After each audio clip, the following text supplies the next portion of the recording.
എന്റെ വിലാപത്തെ എനിക്ക് നൃത്തമാക്കി തീർത്തു.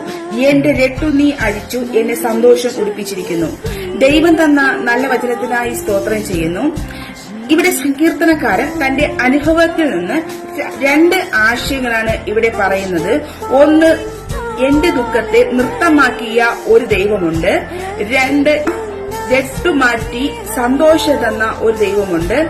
പ്രിയരെ, എന്നെ കേൾക്കുന്ന പ്രിയരെ, നിങ്ങൾ ഏതെങ്കിലും വിഷയത്തിൽ ചില വേദനകളിലൂടെ, ചില വിലാപത്തിലൂടെ നിങ്ങൾ കടന്നു പോകുന്നുണ്ടെങ്കിൽ ഇന്ന് പകൽക്കാലം ഈ വചനം നിങ്ങൾ ഏറ്റെടുക്കാമെങ്കിൽ എന്റെ കർത്താവ് നിന്റെ വിലാപത്തെ നൃത്തമാക്കി തീർക്കും. സ്തോത്രം. വിലാപം എന്ന് പറഞ്ഞു കഴിഞ്ഞാൽ സങ്കടം എന്ന അർത്ഥമുണ്ട്, ദുഃഖം എന്ന അർത്ഥമുണ്ട്.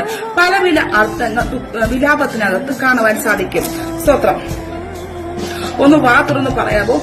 എന്റെ ഭവനത്തിൽ എന്റെ ദൈവം കടന്നു വന്ന് എന്റെ ദുഃഖം മാറ്റി സന്തോഷം തരും. Hallelujah, hallelujah.